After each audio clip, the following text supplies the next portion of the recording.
Okay, I wanted to point a few things out here so that we could talk about it if need be, or I can explain more if anybody has any questions about it.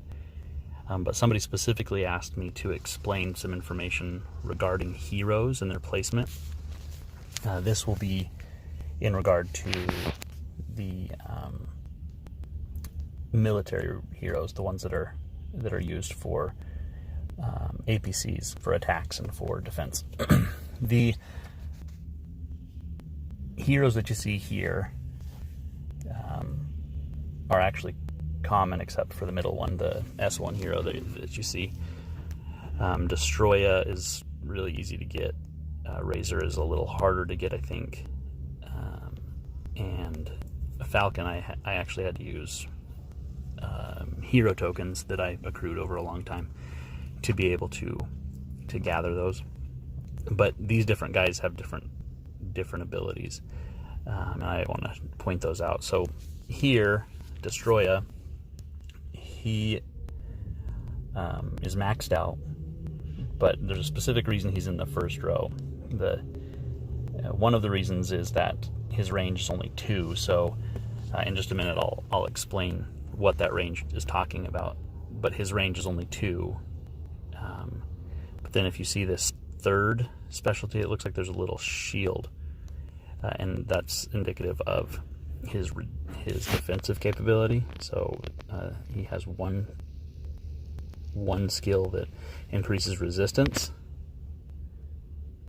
and then in the second to last skill, it also increases his hit points, which means that he can be attacked more and take more damage without losing. But then he also has a might increase here. So him in the front row is primarily because of those things. The second hero here, Falcon, is not yet maxed out. I still need 2 more of him, which if I can't get lucky and pull one, I have to buy him from using tokens as well. Because as you'll learn about me if you watch more of my videos, is I don't like to spend money on the game if I don't absolutely have to. And tokens are probably the easiest way to get these heroes. It just takes a long time and a lot of patience, because it's sometimes several months between when you can buy another one using those tokens. But this guy is an S1 hero whose skill is regarding vehicles. So many of the things that he has, many of his skills that he has, require that he's leading vehicles. So you see that he's only got a range of 2 as well, which is a downside, at least as far as I'm concerned. I think it's a downside because he has to either be in the first or second row to even do any damage. But he is stronger when it comes to using vehicles than would other heroes would be. As an example, this skill right here actually weakens the enemy for other attacks, and increases the effect that hitting somebody who's using fighters has. So he's a solid hero if you can max out his skills. And then Razor is also a good hero, not the best, but because he's fairly easy to get compared to some of the other S1, S2, S3 heroes. But he does have some strength when he's leading vehicles as well. But the biggest thing for him is that he's got a range of 4, which I will explain that here in just a second, what that range means. But these guys are in my second APC. I use them for secondary attacks and things like that after I've hit somebody, because I've then weakened their defense. This is not my strongest APC. I used this one first. And just to kind of point out one really big deal with this guy, the Arsenal, is, remember I said something about the shield on Destoroyah.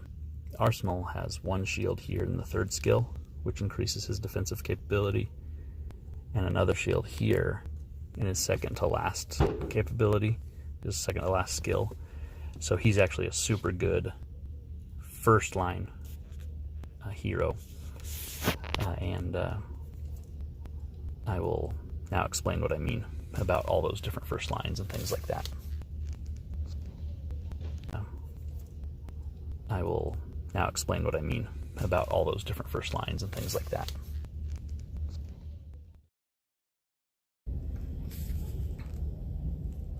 Okay, I wanted to identify a couple of things for anybody who doesn't understand the range and then also the usage of these heroes. So there's a row 1, 2, 3. That's the way that they would lay out top to bottom if you were setting up your APC. And your defender, or the person you're going against, is 1, 2, 3. So if they were to attack you, this would be the same. Their rows would be 1, 2, 3, just like that, and yours would be 1, 2, 3, just like that. The reason that matters is because the range that exists on these heroes is affected by these rows. So if a hero has a range of 4, for example, say Razor, who has a range of 4, he's here in the 3rd row of my attackers. So you can count 4 rows ahead of him to see what he can reach. So in this case, because he's in the 3rd row, you count row 1, 2, 3, 4.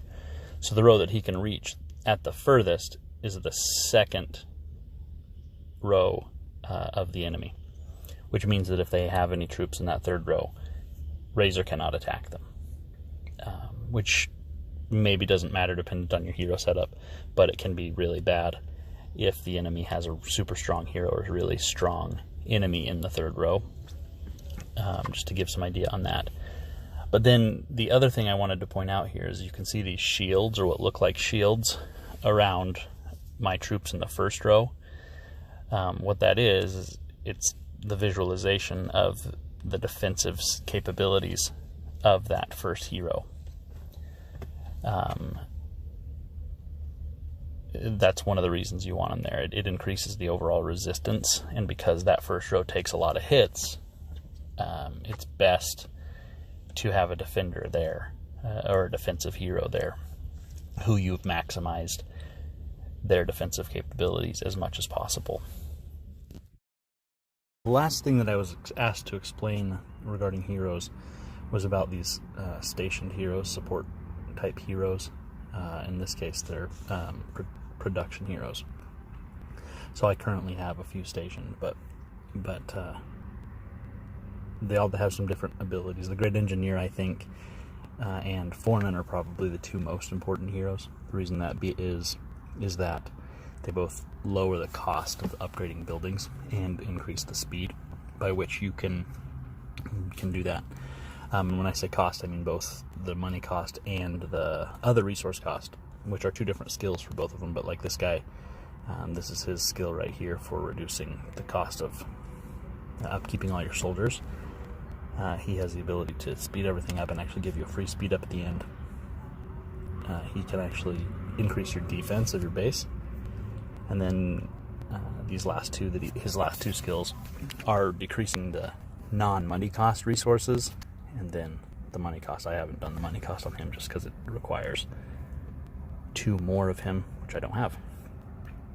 With the Foreman, though, you can get him pretty easily, and I've reduced money cost by 10%, and then other resources by an additional 10%. So all these guys are very valuable. The most important part about them is, though, that, for example, the Great Engineer and Foreman have to be in the construction center, which you only get by paying for the monthly benefit of arms supply. Once you have it, once you've built it and you've stationed those guys, you have it forever, even if you don't pay for the subscription again. But it's not something that you can do, or you can't use those heroes without it. So that's a key point. If you don't want to pay for that, which I can totally understand, the other heroes that I think are very valuable and don't require that building are going to be the Alchemist and the Oil Tycoon. Those guys have to be stationed to be used, as is the case with all heroes, but what they do is they increase your production for oil and also give you the ability to have more success and better outcomes when you do the rapid production at the oil refinery and the iron mill, or whatever it is. Maybe it's iron refinery, I don't remember what they're called. Oil well and iron refinery. So with regard to those things, those guys are really valuable. I've used a few others. The Frontline Medic increases your hospital capacity and does some other things as well, as making it less expensive and a little faster. And the Resistance Leader gives you a higher amount of production for banks, and also gives you the skill to basically quickly get a day's worth of production. So that's pretty neat. You can see, though, I have a bunch of other heroes, and there's several I've never recruited. So the key with using the stationed heroes is that you can station them and take them out and still use them. So I said, the Chrome is a perfect example of that. I don't keep her in all the time, but she has a skill where you can produce units once a day, but then you can pull her out, put somebody else back in her place, and then when you want to use that skill again, you can put her back in and take advantage of it. Or when you're trying to do fast training or things like that, you can put her in and she gives you extra training count. So there's just kind of some tricks to using them. Like right now I don't have the Avenger in because I don't have room for him, but when it comes to be battle day, I take Chrome out because she's worthless when it comes to battle strength, and I put in the Avenger because he gives me the ability to increase my hospital capacity by 35,000. I do that so that I don't have to worry so much about getting attacked or things like that and then losing huge amounts of troops, because he gives me 35,000 extra. It's all the extra research that I have. It actually makes his benefit more like 70,000. But again, during the week, when I'm not battling or anything like that, he's worthless as well. So knowing what each of those heroes does is really valuable, and then using them effectively. So you'll see that my management station is only level 14. I found that that's plenty. Some folks disagree with me and they want to have a lot more all the time, and some folks want to have way less because it's pretty expensive to upgrade, and it only offers you the benefit of management, of stationing those heroes. Plus you have to pay for all these stationing plans, which get to be very expensive as the building gets higher level. So with all of those different things that have to do with heroes, I mean, there's a ton more that you can talk about, but understanding the usage of the heroes is really probably the difference maker in the game. Really good heroes can make somebody who only has tier 8 troops be able to beat somebody with tier 9 troops if their heroes are set up properly.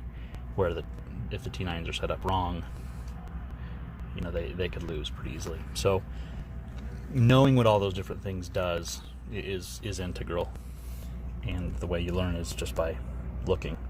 You know, somebody in the Alliance can tell you, but you know, knowing what each of these things is worth, or what's valuable about it, is really a big deal. So if you have any other questions, feel free to ask me.